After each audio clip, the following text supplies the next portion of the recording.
started this morning, have to give a big thank you to Daviess County High School, as always, for being such a great host, and for our young adults from FFA for being so great at always coming and helping to get everything set up and to have everything ready for this morning.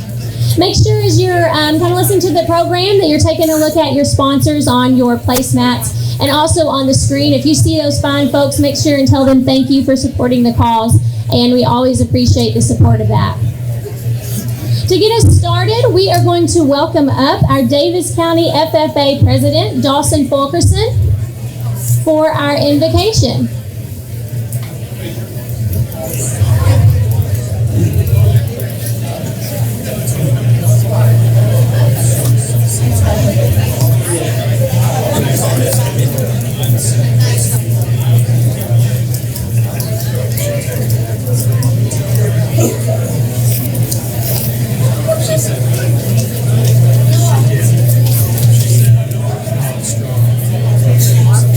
Let's assume an attitude of prayer. Almighty God, we come to you this morning in humble thanks for the blessing you grant us each day. Lord, we thank you for this nation in which we've lived, the bounty and freedoms it provides us daily. Lord, we ask your blessings on those less fortunate and those in war-torn areas around the world who are suffering. Lord, we pray for peace and protection for all those people. We ask you to continue to bless our community, both the city and the farms that make up our home. Lord, bless this food we're about to receive for the nourishment of our bodies, the hands that grew it, and the ones who prepared it. Amen.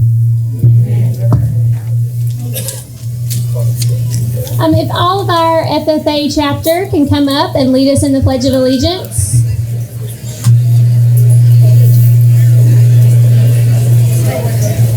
Or just one's fine. All, one, some, it doesn't matter.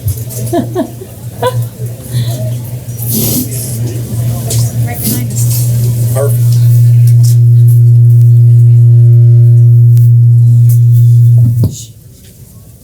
Come on up, Chloe. You can start us.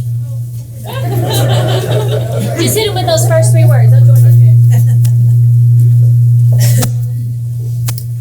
I pledge allegiance to the flag of the United States of America and to the republic for which it stands, one nation, under God, indivisible, with liberty and justice for all. Thank you, ma'am. Thank you very much. At this point, I'd like to recognize our special guests that are here. If you all will just please stand and be recognized, and we will show our gratitude after we have recognized everyone with applause. I will say, if I have missed you, I apologize. Please stand, and we will make sure and show our appreciation. This morning we have with us Congressman Guthrie. Always appreciate you being here. Can't hear us?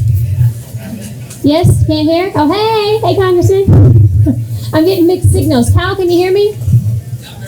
Not very well. That's a first. That is the first time in my life people have been like a little bit louder, Jacqueline. I don't know. I wish I knew sign language. Congressman Guthrie is here. Thank you. Also want to say thank you to Mark Lord from Congressman Guthrie's office, who is also a great friend to Daviess County. We have Gil Mitchell, who is representing Senator Mitch McConnell's office. Thank you for being here very much. Also, we have Senator Matt Caslin. Seeing him running around, we have Majority Caucus Chair Representative Suzanne Miles. Thank you for being here. Also, Representative DJ Johnson. I know I saw you somewhere. He's here, I promise. You can find him. Also, we have Mayor Pro Tem Larry Maglinger, Judge Executive Al Mattingly, County Commissioner Charlie Caslin, County Commissioner George Wathen. We have Sheriff Barry Smith. We have Court of Appeals Judge Chris McNeil, who is new to our area. We appreciate him being here. So if y'all haven't met him, make sure that you go and introduce yourself and kind of let Judge McNeil know some things about Daviess County. So we appreciate you being here. Also, we have Daviess County PVA, Rachel Pence Foster. Seeing you somewhere in here. Also, County Clerk Leslie McCarty is here. We have Owensboro Public Schools Board Member Jeremy Edge. Now, who have I forgotten? Who didn't I see? If I didn't see you and didn't recognize you, by all means, please stand. And let's give those fine folks a round of applause.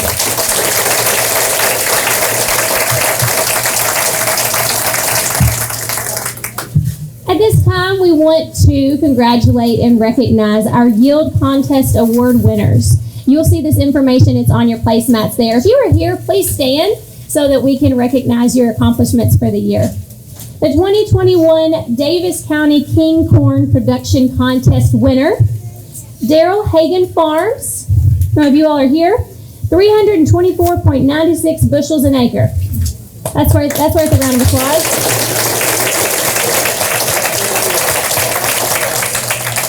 The 2021 Daviess County Boss Bean Production Contest winner. Put that on your email signature because that is something. You are the Boss Bean. That is Gates Brothers Farms at 112.03 bushels per acre.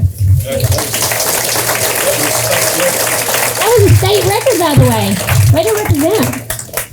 2021 Daviess County Elite Wheat Production Contest winner, Glenn Thompson at 131.93 bushels per acre.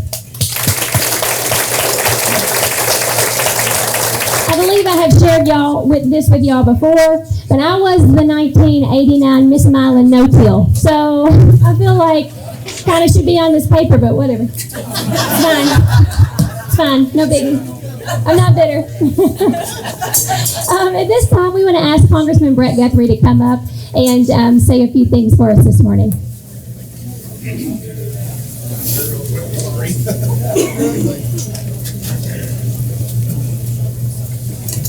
Excuse me. Thank you very much. It's so great to be here and such a wonderful morning with everybody here from Daviess County and the City Farm Breakfast and the city of Owensboro and everybody here. I'll tell you, I know our hearts are heavy and our minds are heavy for what's going on in the world. And it's just a shame in the 21st century that we still have madmen leading countries with big armies. And I will tell you, I was actually just in Brussels at a NATO meeting. I was a Republican leader of a delegation with a colleague, a bipartisan delegation. And we've been asking our French and our German friends to wake up for quite a while. They are awake, and I think they are standing with us, and the alliance is standing strong. Just a difficult situation when you have a madman in charge of an army of that size. And so our thoughts and prayers, hopefully Ukrainians will fight hard. I think they are. That's been encouraging. They're standing up for their homeland.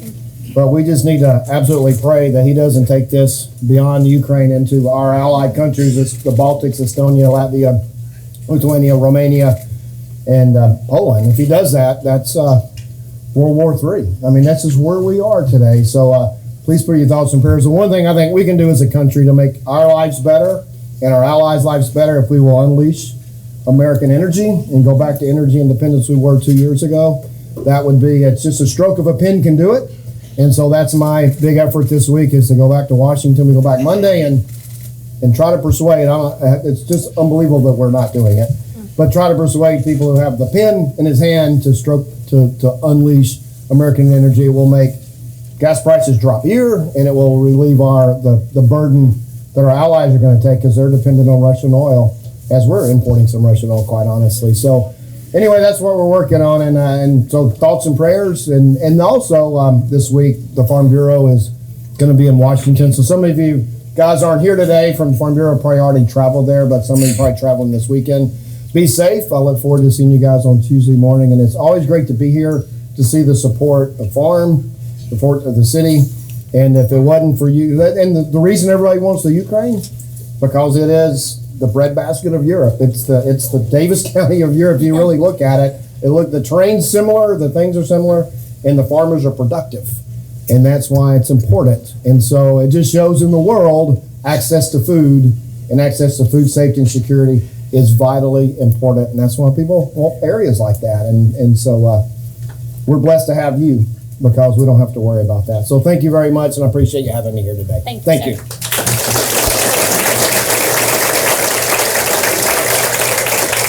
I always appreciate Congressman Guthrie and the work he does for our state and for our area as well. And hearing him talk about that, I was thinking about how great it is for us to be back in person, right? There's a handful of industries that didn't shut down, and one of them is yours. There is nothing that stops the ag world. We are able to be productive. We are able to do things that we hope to do because of the work that you do. That's the beauty to me of Farm City Breakfast, is that it truly allows everyone to gather together, and we can see how it's all relative. So thank you for the work that you do. Thank you for anyone that had to bust some water open this morning so that your cows could get a little drink before you came in. That's appreciated. My daughter has a lot of things. Her dad is a farmer, and I love that she gets to grow up on the farm. There are lessons and things that she is learning that will guide her through life, and I have learned so much just watching her and how she takes care of her horse and how she makes sure that he's the first priority. And the work that you all do is so important on so many levels, but the life skills that you're passing down from one generation to another truly have such a huge residual effect. So thank you for what you're doing. Thank you for the commitment to your industry and to this next generation of farmers. So thank you for what you do. From someone who looks in from the outside, it's very admirable. So we appreciate what y'all do. We're going to have a word from the Daviess County Farm Bureau Federation. I'm going to ask Scott Elliott to come up, who is the county president for Daviess County Farm Bureau.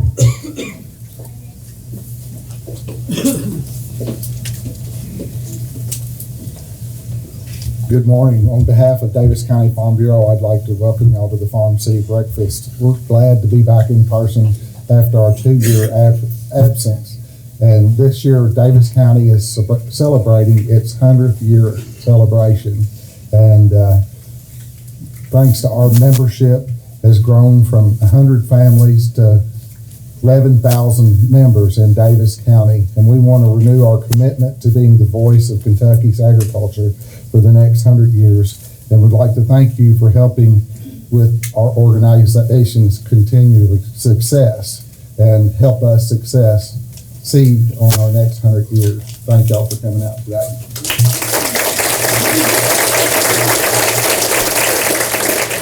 Thanks, Scott.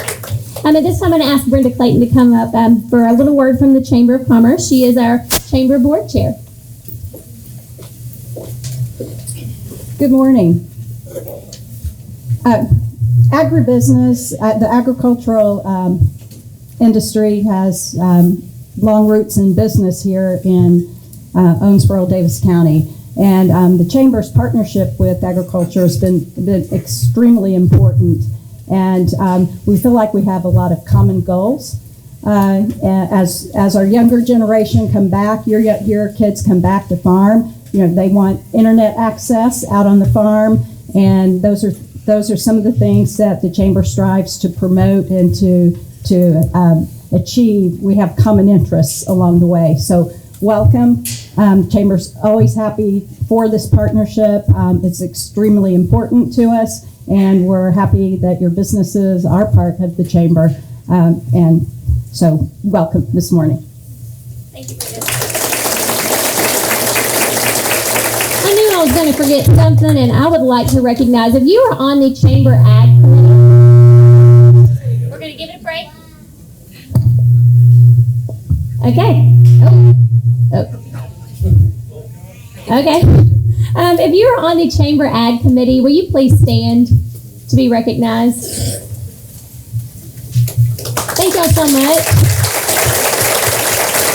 for all the work that you put in and for keeping the Chamber in the know and what's extremely important and what's coming up in this industry.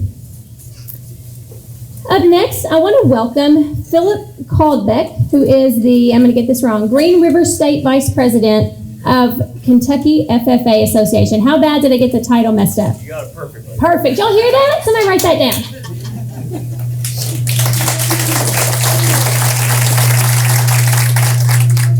Well, first off, I want to thank you all for having me. This is a great opportunity, a great honor to come out and speak before you all today.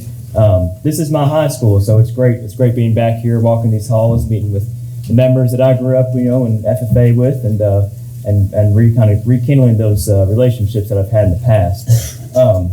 You probably can't tell from here, but I do have, my face has kind of like a bluish tint to it. I'm not about to faint or pass out. It's actually face paint. So I was at Madisonville North Hopkins yesterday evening for their Green Hand Banquet and their chapter degree.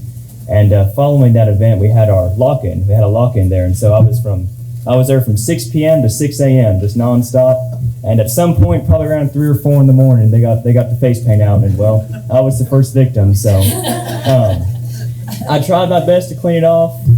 Still probably some residue on there, but hey, we're rolling with it. So, but that event was kind of the culmination of FFA week. So FFA week is it's a week during the year that the National FFA recognizes as an opportunity for FFA members across the country to kind of come out and tell everyone just what FFA means to them, and share that impact that FFA has in their lives. And I've certainly seen that this week, and I've had that great opportunity as a state officer to tour the state of Kentucky and to meet with different chapters, different members across the state, and see what they have going on.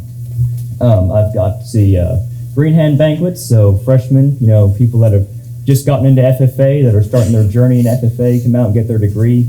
I've seen chapter degrees, sophomore FFA members that are, renewing that commitment, that passion in FFA. And I've got to see freshmen, come in and get their first FFA jacket, which for any of y'all that were in FFA, which I'm assuming a pretty good majority of you all were, that is a big deal to get your first FFA jacket. That jacket is something that, me personally, I put pride in that jacket. It's something that means a lot to me. It brings back some good memories and some good emotions. So yes, it's been a busy week. I don't want to ramble too much. I don't want to take up too much time, but I do want to say a few things. And I want to share the impact that FFA has had in my life. So I came in here, as a freshman in high school. I was very nervous. I didn't really know that many people. I didn't know much about agriculture. If you told freshman Philip to come up here and give a speech in front of this crowd, my face probably would be blue, and it wouldn't be from the face paint. It'd be because I would be passed out and I would be fainted. But, from my advisors, from the confidence that they instilled in me, from Matt Mason, people out in this community, this crowd out here that have supported me, supported my FFA journey, supported Daviess County FFA and the other FFA chapters here in Daviess County. It is tremendous, and we greatly appreciate the work that you all do. I see Owensboro Grain, I've seen Cast and Steel, I've seen, of course, the Greater Owensboro Chamber of Commerce and Kentucky Farm Bureau. You all do amazing work. You guys help us so much and support us so much, and we deeply appreciate that work that you all do. So, again, I really want to thank you because it's shaped my journey. The opportunities that I've had in FFA growing up would not have been the same if it weren't for you guys' support. So, thank you all so much. Again, so I ran for president of my chapter my senior year, and I also ran for regional president, got vice president. And then from there, I went on to state FFA. And so I've had that opportunity to kind of tour the state of Kentucky and see what this industry is all about on a statewide level. And it's been a tremendous experience. And I know that it's all been in part for you guys' work. So I greatly appreciate that. Again, I just want to say thank you. I think this is honestly one of the biggest crowds. Maybe I'm wrong, but there is a lot of people here. And this is awesome. It's great to see. It's great to see support for FFA and for agriculture here in Daviess County. And it makes me proud to know that I'm in an organization that I'm surrounded by people that care so deeply about what's going on and are here to support and help those around them. That's what it is at the end of the day is helping people out and being there for your neighbors. So appreciate you guys. Thank you so much.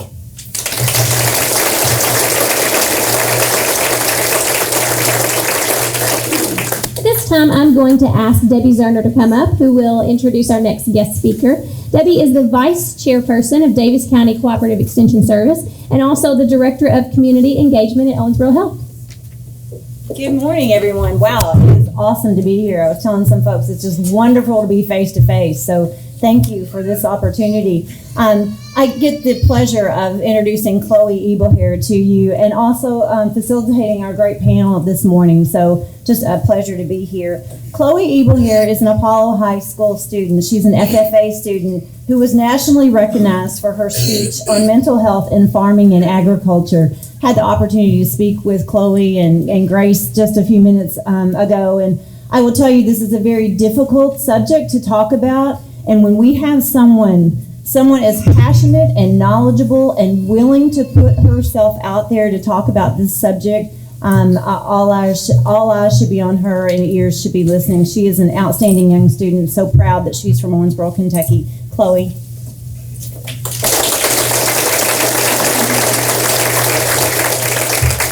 Thank you. There's an epidemic growing roots in our country that's deadlier than anything we've ever experienced. It rips apart families, infects our towns, and demolishes our rural communities. Now you're probably thinking, here we go again, another speech about COVID-19. But what would you think if I told you that there's a problem occurring in agriculture that's supremely worse? Just for a moment, imagine feeling so overwhelmingly lost in the chaos around you that you can't physically breathe. In this moment, imagine feeling the pounding beat of your heart as you're overcome with the urge to suppress the very things that are quelling your soul and scattering your mind. Every day, you spend 14 plus hours working to maintain your livelihood, knowing that at any moment, all balance could disappear, taking your peace along with it. It seems pretty daunting, doesn't it? Well, worldwide, the shadows of these situational thoughts haunt the lives of approximately 225 million farmers.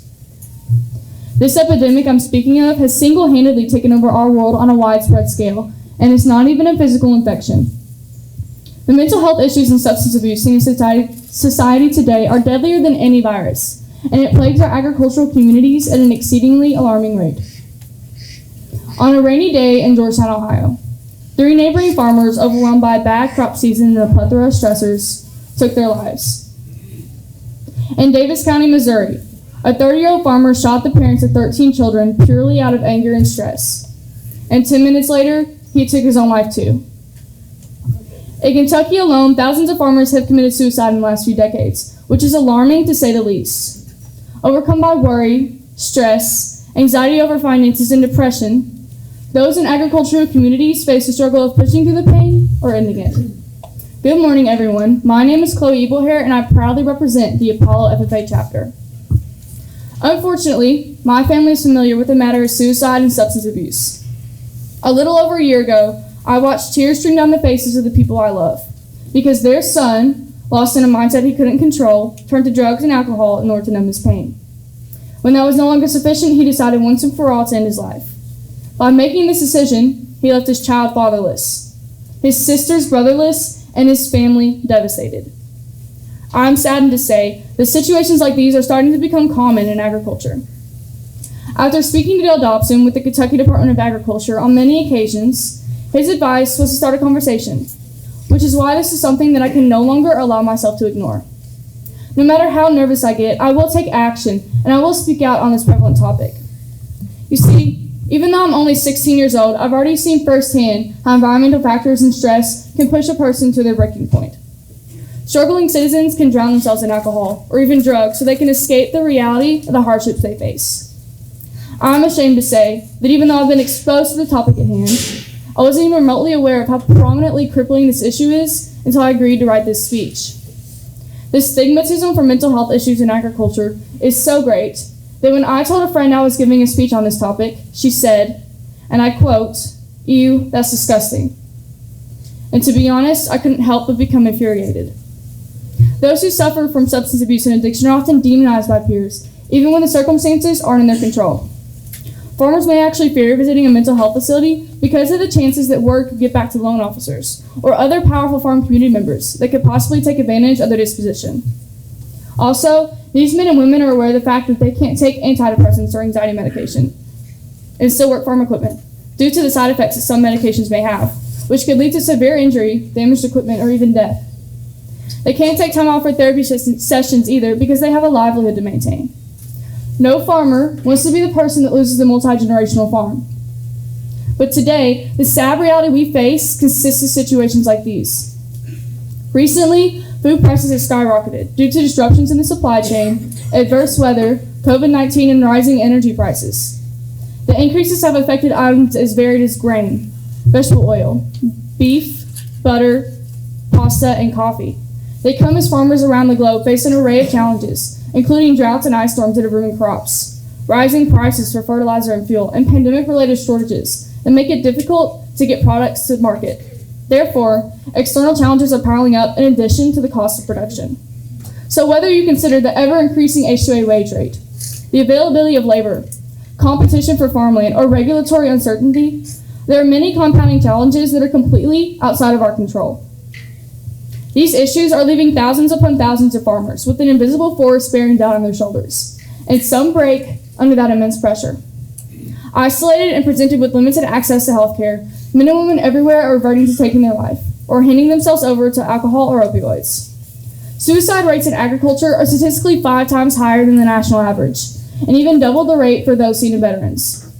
Our fellow citizens are drinking pesticides, and a majority of us have absolutely no idea. Environmental and economic concerns often combine with general farm business and family challenges, which leads to unwanted mental health stress.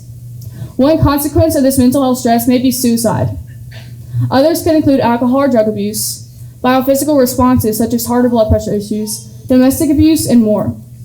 Last school year, I spent months working on a report for the National Agri-Science Fair in order to bring awareness towards this exact topic. After a lot of hard work and interviews, I managed to place 4th in the nation, which I hope is only the first step towards reaching the community, opening up the conversation, and making a difference. The purpose of my study was to demonstrate, through the use of a public survey, the lack of awareness towards suicide and mental health issues in agriculture. I believe it is our duty as citizens in ag communities to spread awareness towards this plague-like issue. All farmers and citizens need to be educated on the topic at hand so that those who do struggle are able to receive adequate help instead of slowly drowning in a pool of despair. Speeches on stress management, behavioral techniques, managing mental health, or even a slideshow and even a slideshow over the signs to look for in depressed or anxious people could be given at local businesses or schools so that farmers could attend and receive critical help.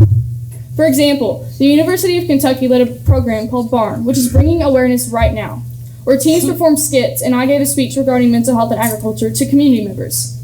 And while it's not as efficient as counseling, medical care, peer-supported treatment, it will indubitably allow people to become more aware of these issues. Demonstrations like these could open the eyes of the unknowing members in society. And if even one life is saved because someone chose their life over suicide and addiction, then the efforts of advocates won't be in vain. If my words have the sheer power to save a person's life, why shouldn't I speak them? Personally, I won't stop advocating for the mental health of farmers until my words reach the hearts of my fellow Americans. Thank you.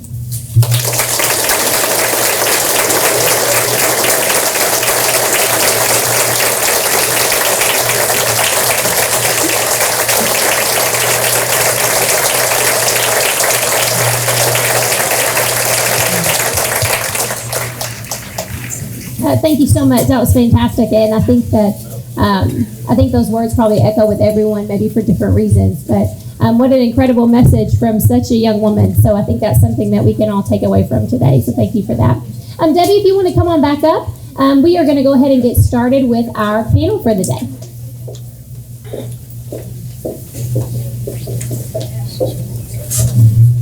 Chloe, I think you saw that was indicative of our gratitude for you stepping up, doing the deep dive into this subject matter and bringing it to our attention. So we all are so grateful for you.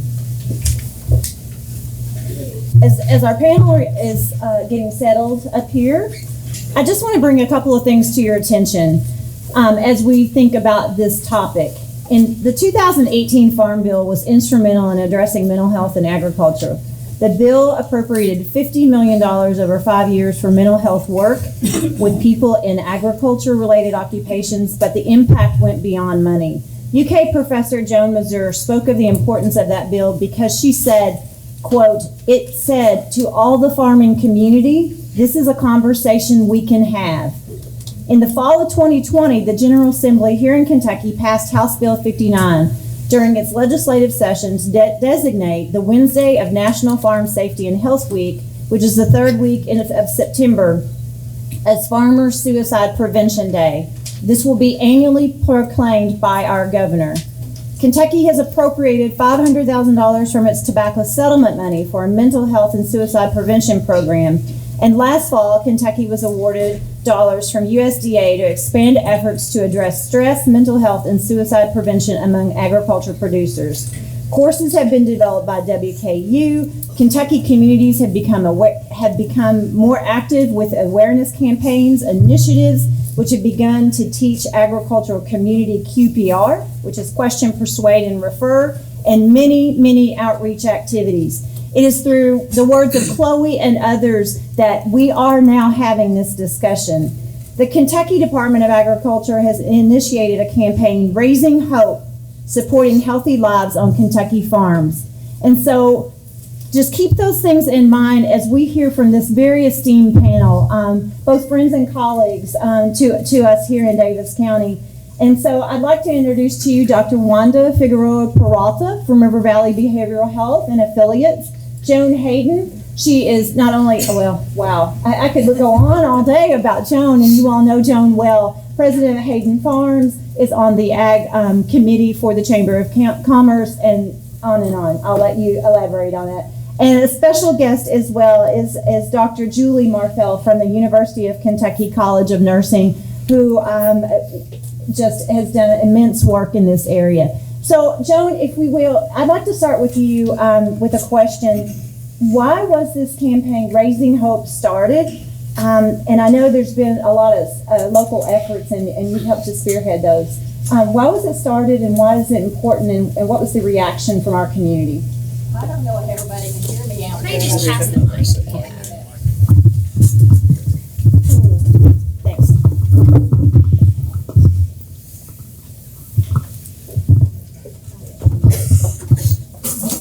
Thank you. And that's not president of Hayden Farms. That's my son back there. That's president Daniel. But we all work together as a family.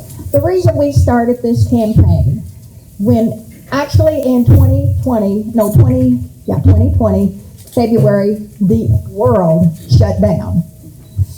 We realized that in the ag community, there was always a stigmatism about talking about mental health. It's like, you don't say anything. People will think you're crazy, or they don't want to talk to you. They get away from you. Well, we decided that that's not right. We need to talk about this. Your urban areas, they discuss this in schools and stuff, but your rural areas did not have anywhere to go. And I'm talking about like first responders.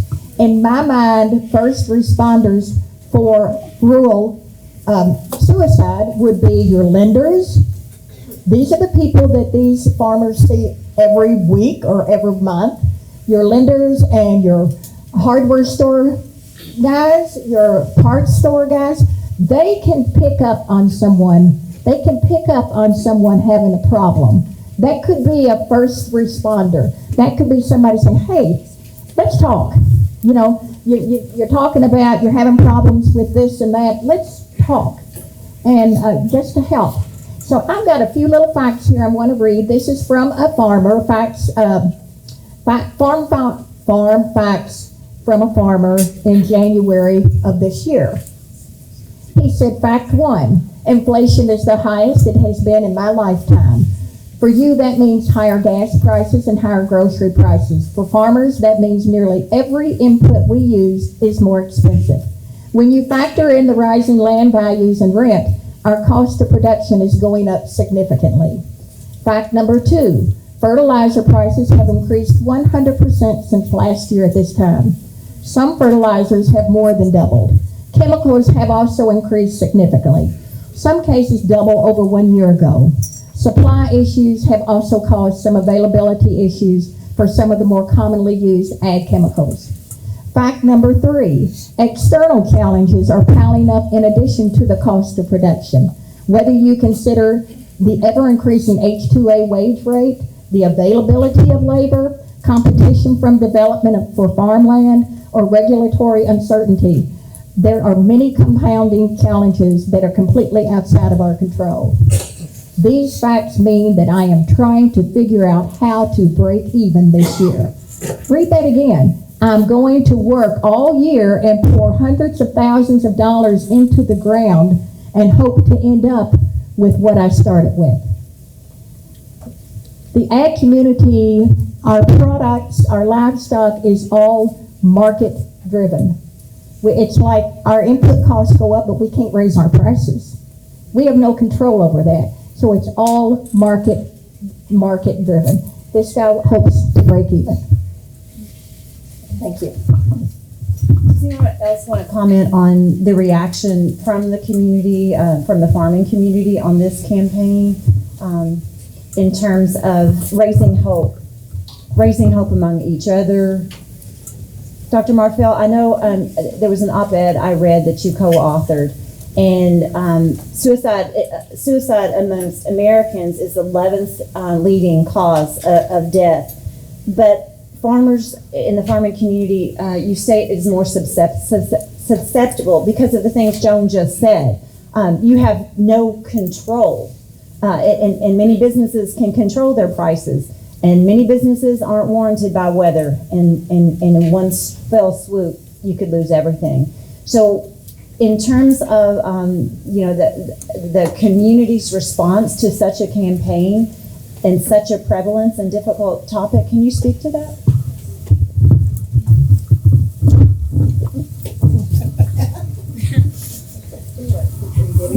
I'm trying not to make this. Yeah. Well, thank you, first of all, for letting me be here today. I really appreciate it. What an impact we're going to have today by looking at everybody in this room. And it's all close to everybody's heart. And Chloe, I am speechless. Beautiful, just beautiful. And I think she spoke to a lot of why this rate is higher. I think you did as well. Because it's the nature of the work that you all do. You know, it's just incredible. And because of you, I get to eat every day, and my family gets to eat, and the world gets to eat, quite frankly. So it's the nature of the work. You're also very strong individuals, very strong, or you wouldn't be able to do this. And that strength is good, but you have to be strong for yourself. I think that's one of the most important things you need to realize, is that you need to take care of yourself. Because if you don't take care of yourself or each other, things are going to happen. And unfortunately, suicide can be one of those things. I do believe that mental health should not be stigmatized. It is just like any other disease. Seriously, it is. It's treatable. And you need each other. You need to be able to recognize those signs. That's what BARN means. You know, we talked about a minute here, our BARN program. It's bringing awareness right now to mental health. And that's what I would like to do today and every day, is to let people know that it's okay to talk about these things. And to be able to come together as a community like this, to know that it's all right. It is just another disease. I was standing in line talking to someone, and one of the things I read preparing for this is that mental health is not seen as a casserole disease. You know what that means? That means when somebody's sick, they get a bad diagnosis, they need help, what's the first thing we do? We take them food. And we gather around them, we see whether or not they need help with their kids, you know, what can I do to help you? All of that. Mental health is an illness, just like cancer is, just like heart disease is, just like being sick is, with the flu, whatever. It's an illness, and we need to see it that way and take that other stigma away from it, because it's really important. That's what we need to do, is to circle up around each other and take care of our communities. I was very fortunate. I can keep going, right? Oh yeah, I was going to ask if you'd speak about the barn. How many of you all attended the event that took place in December down at the River Park Center with our students and their skits on this very topic? Great, several of you. Right. So I am very fortunate that I have a wonderful dean who supports this work. And I'm also the president of the Kentucky Nurses Action Coalition. And we were able to get funding from RWJ and AARP for a nursing innovation grant, which allowed us to come to Daviess and Henderson County and to Warren and Logan to do the barn. Dr. Debbie Reed, I'm sure some of you may know her. She's done a lot of work in this area. She has put together the Farmer Dinner Theater as a model, and that's what we did, was we used her model, and she had done it for safety, and that's where the community comes together, talks about different issues, puts together some skits, and then takes the opportunity to give those skits, have a theater and talk about and raise awareness about these issues. That's what we wanted to do with mental health. It was so well received. All of our students, we had positive statistical, well, that's always important with us with funding, results that what we did worked. It increased awareness of mental health issues. It increased the awareness of how to take care of each other. We did suicide prevention training, so everyone had got QPR that came to the programs, and anybody that was just in the audience with their kids or as part of the staff, we did it for them as well too. I'd like to take a minute, if I could. We had 106 participants here in Henderson and Daviess counties, and we had great results. You guys talked more than the people did in Logan and Warren County. So I'm like, oh my gosh, I got pages and pages of comments. So when we asked, what are your further comments on the evaluations, these are some of the things that people said. Number one was talk about it. It's really important to be able to talk about these issues and not worry that it's something about you. It's a disease. It's something that needs to be talked about and taken care of. I like this one too. Check in with each other. That's one of the things that they learned from this, is to check in with each other. And that is so important, like I said, with the casseroles. Not necessarily that you have to bring a casserole to everybody, but along those lines. Don't be afraid to talk. Don't. Tell somebody. And if you see someone who doesn't seem to be acting the way they normally do, ask them, how are you doing? What's going on? You seem to be not yourself. Can you tell me why? Let's talk about that. So make sure. It's okay to talk about mental health, address stress, and not to be afraid to discuss. These are the comments, which I 100% agree with. Be attentive to others and pick up on signs of stress and concerning signals, and again, checking in with others. They also said, I'm very impressed with the students, so thank you all very much for the work that you did for us with Barn, and that I love that young people are being raised caring about mental health and farmer struggles. So the Barn was very successful. We had, like I said, we didn't have as many comments in Warren and Logan County, but we had the same results. We had 150 people down there.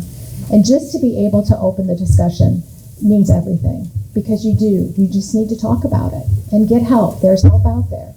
There's help besides medications. There's, counseling and getting people together, using your pastors, whoever it is that you feel like you can talk to, please try to utilize them as well. So what can we do to prevent suicide? What are some ways to improve mental health well-being? Well, number one is to take care of yourself. It really is. If you're not feeling right, you need to get good sleep, which I know is very hard, especially, based on the work that farmers do. It's hard sometimes to get good sleep because you're up with the sun and you go to bed with the moon. But you do. Sleep is a big thing. I would recommend that you eat right, that you take some deep breaths when you're starting to feel anxious, that you look for signs in other people that they seem to be more anxious, maybe a little more short-tempered, and you talk to them about it. If you find yourself being more anxious and a little short-tempered, you talk to someone about it. I think reaching out to each other is one of the most important things that we can do to improve our mental health, and taking time for yourself. Even if that just means that you sit and read your favorite magazine at night, you watch your favorite program at night, give yourself some time. Try to work that into your day. It's hard for all of us because we live in a very busy world, but that can make all the difference in the world. If you can even just sit for 3 minutes, honest to goodness, and just close your eyes if you can, or keep them open, but just sit there and take some deep breaths. You'd be surprised what those deep breaths can do for you. They can calm you down. They can clear your mind. They can help you get back up and get into whatever it is that you were doing. The other thing is to ask people when they seem to be off. I know I've said this a couple of times, but it's really important. And to have, if they seem to just not be themselves, they've got other things going on, is to ask the question. And it's hard. It's hard to ask the question. Are you all right? Are you thinking about hurting yourself? Have you been thinking about suicide? And then if they say yes, you reassure them that you're going to get them help, and you get them that help. It's one of the most important things you can do to prevent suicide, is to ask the question. There are lots of QPR programs going on in the community everywhere. If you have the opportunity to go to one, I would recommend it. It's 1 hour long. It could save someone's life because it makes you more comfortable with asking that question. That's a hard question to ask somebody, but you've got to take a deep breath and just do it, because it can make all the difference in the world. And again, remember that this is an illness. This is not somebody's crazy. It's not. It's not at all bad. It's a bad word to even use. It's someone who is struggling with being able to take care of what they need to take care of, and it's affecting them physically. You know, I was at a county council meeting, and you all will remember this, and I will never, ever forget it, because it was a farmer, and Joan, you may remember this as well, one of our farmers in Daviess County, and we were continuing the meeting and stopped and said, there's an issue we have to talk about. And the room went quiet. And I'll never forget that conversation, because it was one of you who stood up and said, we've got to do something to be able to get this out in the open. And I'll never forget that, and watch Joan and others, and then Chloe, and this work take off. So it is something we have to talk about. Okay. And then, yeah, if you will. Okay. How was this initiative received by the public? Overwhelmingly. We had, all of a sudden, this is something you didn't talk about or hear about, and then all of a sudden, all over the state, all over the country, I'm seeing billboards, hearing people talk about it. It's at every meeting I go to.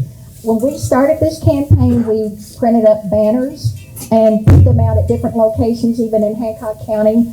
You're not alone. I even had some of the board members from Daviess County Farm Bureau to put it on their Facebook page and put their personal phone number on there. Call me. If you have a problem and you want to talk, call me. That's how the initiative took off. And it's kept growing. When we went to the state convention for Farm Bureau, it was all over the place there. And it was so welcoming to see this. When you start with a little seed and you see it growing into what you want it to be to help people, and that's what we were getting from this. Chloe, I think you were talking about, there's other state initiatives going on now as well that that you basically you commit to being there for each other. And I won't steal that thunder, because I think that's something that a few people are very interested in starting here. But you truly commit to that. And while we're talking about reaching out and getting help, Dr. Figueroa Peralta is here from River Valley Behavioral Health and Associates. So local farmers and regional farmers, how can they access behavioral health services that are needed? First, good morning. It's so great to be here. And I'm delighted that the mental health conversation is taking place this morning. Because mental health challenges are part of our human experience. We have all, and we will all deal with some challenges along our journey. So the first thing that we need to do is to destigmatize it. Because we all struggle with our mental health issues one way or the other. And in some occasions, it takes a life on its own because of the stressors of our work, or the stressors in the family, and our way of life. And when I heard you talk about the farmer that spoke about those stressors, and in our line of work, we are working hard to improve the mental health and also to prevent suicide. And one thing in common that of those people that have died by suicide, when we talk to their families or when we read their letters, is the lack of hope, the loss of hope. And in the farming community, I come from a small town, a rural town, there is something that farmers tend to be proud of, to work with their hands, to provide for families. You're a lifeline to each one of our households and our jobs. You're an important part of our lives, and sometimes we don't recognize that enough. And that's something that in our communities we need to do. But one of the things that when my grandfather was a farmer, that he took pride is the work with his hand, to being able to, he loved the soil, and being able to work alone and to produce and to do all of that. When you are under a lot of stress, that serenity can turn into isolation. And that serenity can turn against you if you cannot connect with services.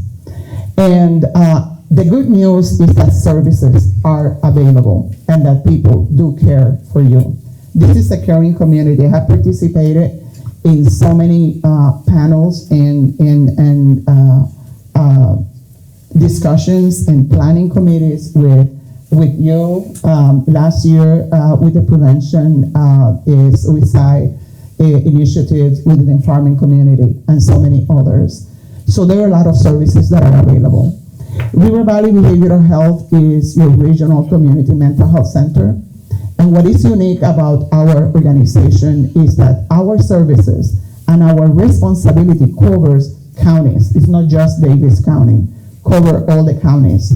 And one thing that our board and our staff have been doing the last 3 years is being very intentional about expanding services in rural communities that include our farming communities.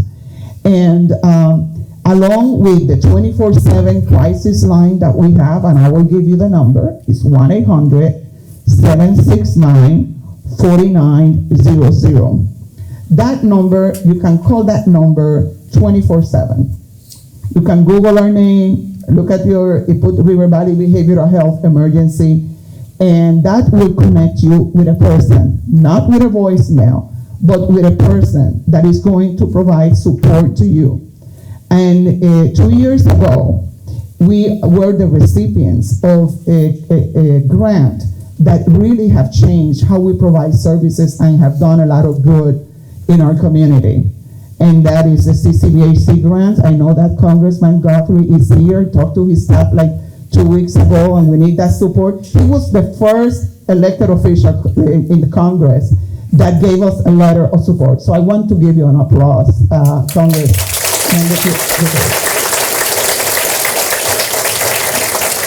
And we were able to obtain that grant, and that grant we were able to develop and implement a mental health mobile crisis unit. That's very important because then we have the phone call, but the other one is that we send clinicians, we send a therapist to where you are. If you are in Ohio County, you're in Webster, wherever you are, we can connect with you because that's another barriers. We're looking at what are the barriers that people have to access treatment. Sometimes it's the high cost of healthcare. Guess what? You don't have to pay a cent. This has nothing to do whether your insurance will cover it or not. We will provide services for you, okay? So you don't have to worry about adding additional costs when you need to take care of yourself and your family. The second thing is the transportation of the distance. We will go where you are. Whatever is needed, we will do it. And again, that number is 1-800-769-4900. And we have members of our mobile crisis here. Another initiative that we have done, I know we have a lot too, resources, is the mental health first aid. It's an evidence-based training. And in the last 3 years, we have trained more than 2,000 people in mental health first aid. One is the stigmatized mental health. We have focusing faith-based communities. We have focused on schools because we want to start early. We have focused on business and law enforcement. We work hand in hand with each one of them because we know that when we are at a point of desperation, we talk to our pastors or priests. We talk to, sometimes we have to call law enforcement. So we go with law enforcement. So when the person needs, if go to a critical point, need to be transported to the hospital, it's done by a therapist unless it's a safety concern. But we work hand in hand with them because we cannot criminalize mental health issues anymore. We have to treat it as a disease and as a condition. As you get the flu, nobody is going to judge you for getting the flu or a headache. It should be that way because it's that struggle sometimes, is part of our experience. And the suicide prevention initiative that we have done with the Farmers Bureau and others, if you are a member of a social group, whether it's your church or the farmer association, and you would like to receive more information or how to distress, how to do certain things that are going to prevent you from having an escalation, we are a phone call away. We're a phone call away, and there are no charges for those services. Thank you. I will add too, for the crisis line, I learned this week that Dr.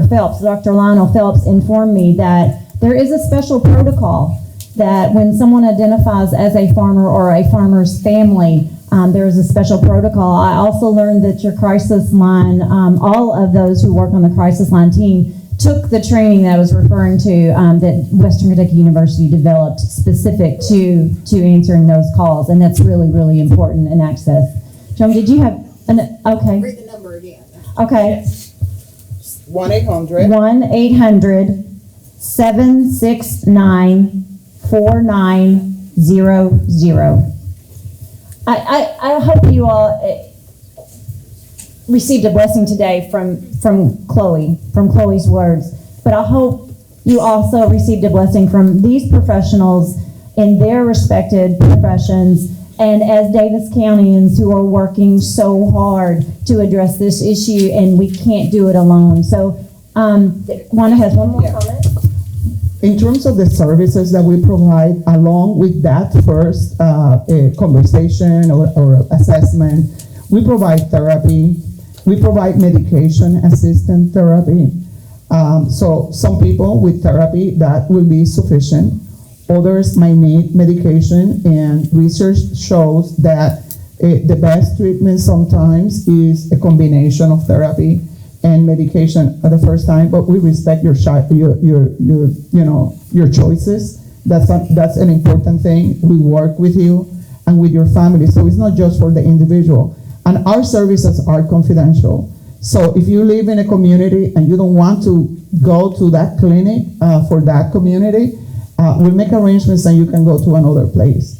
Because we understand sometimes, let's say that you don't believe in the stigma, but you know that your family does because you have heard some of the comments, or the person that is providing loans to you or something like that. So we understand the need to strategize that, and we will work for you and with you.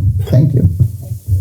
Dr. Martha, I think you're going back to Lexington, seeing just what is evident here in Daviess County. We are all in this together, and protecting each other's mental health and well-being is each of our responsibilities. So if you would join me in thanking our panelists this morning.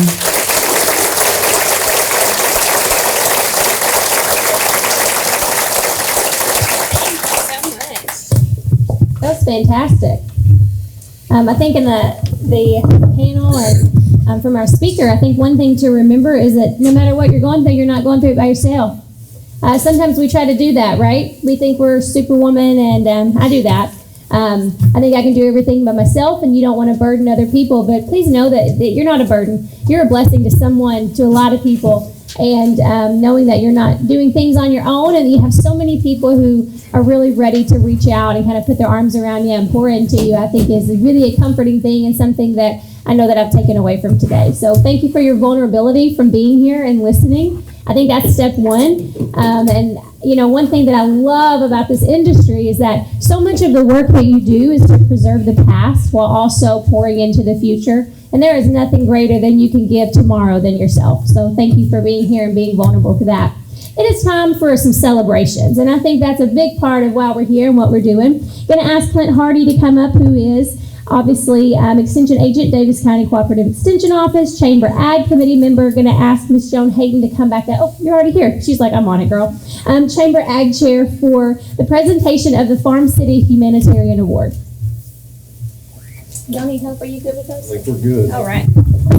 Thank you, Jacqueline. 13 years ago, the Farm City Breakfast Planning Committee came together with the idea of doing something special to recognize actions or activities of events or individuals or groups that have real meaning and importance in our community. We read a lot about the stresses and the tough things going on in the world, but it is really neat when we hear a story about someone or a group or an individual who really went above and beyond their typical day-to-day activities, reach out and help someone else. And so we've recognized a lot of individuals over the years. We've recognized a lot of groups through this humanitarian award. This year's award recognition, and maybe don't even need to call it an award, just a recognition of something that happened in our community that was really important. Of course, we missed this event last year because of the COVID, we're coming up now on 2 years into a thing that's affected our community. That's impacted a lot of people in a lot of different ways, but few, maybe none, have been more affected than our families and our community that did lose loved ones to COVID. And the Sparks family, they lost our friend David last year. We all lost our friend David. And the Sparks family, they farm out at Philpott, really farm south of Owensboro all the way up into Hancock County, farm a lot of land. David fell ill right there at Harvest last year, and Jeffrey and Mark were dealt, and the team that they have that assist them in their harvest activities. They had a lot of work to get done, including during the stress of David being in the hospital and then losing him. And so you can just imagine the burden that was placed on them right during that month of September and October period. A lot of farms stepped up. A lot of people reached out, called, extended prayers, and offered to come and assist them with their harvest. And so that's what we wanted to recognize this year, was the farms who put their activities, their harvest activities on pause, or meshed some of the Sparks' farms in with their harvesting when they were up near farms where they knew Sparks had crop to get in. So a lot of people said, hey, I've got this farm across the road from these beans up here. Can we get them for you? And so it was very special, very, I know that the Sparks appreciate it very much. Spoke with Teresa and Jeffrey this morning, and they just wanted to extend another thank you to the farms that participated in harvesting their crops, and then the others in the community, of course, that were with them in thoughts and prayers.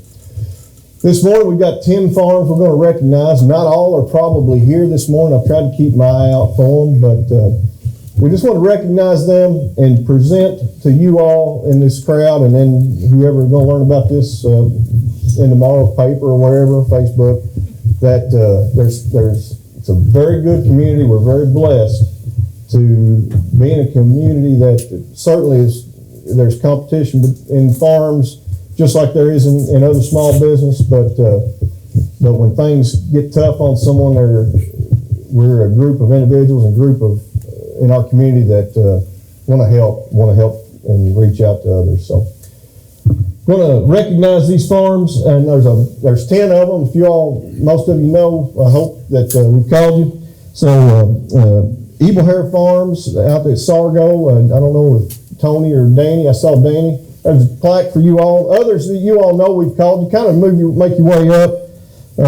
West Pool Farms. I don't know. Wes said he may not be able to make it this morning. Tanner and Randy Stroop, I saw them. We've got a plaque for you. So what we'll do, instead of doing individual pictures however we want, you guys just kind of pause up here, probably take a group photo with you all when we get everything handed out. Phil and Rick Castlin, I saw Phil somewhere. We've got a plaque for you, sir. Going to make his way up. Jason and Richard Strode, I haven't seen them in this morning, so they may have not been able to make it. Bill and Lucas and Hope, got to recognize them. Carl Mulligan, I know he took a truck out and helped haul some crop for them. Carl's way in the back there. Lee Allen Mitchell. Lee spent a lot of time. He finished his harvest up and took his combine out and stayed with them until they were finished. Matt Castlin, saw Matt and Laura here this morning. And Knott Farms, Ron or Donnie, one of y'all will make your way up. And again, it's a larger group. We've done the first responders, but we wanted to recognize the people who took that special effort to reach out and help Sparks, and just for you all to know. And it's Ron coming up right there, and Carl and Lee Mitchell Farm. Well, got them backwards. Carl. There's yours. There's the Mitchells. Let's give these guys a round of applause, please.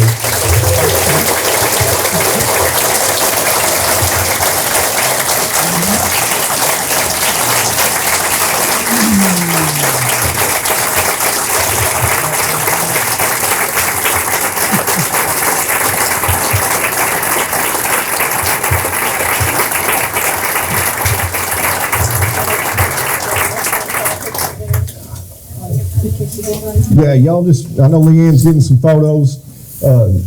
Jacqueline, I'll turn the program back over to you. Oh, perfect. Guys, just want to thank you again for coming out. Oh, I don't want to get in the picture. That's why I moved. Okay. Get over with me. Is the motel, can she come over there?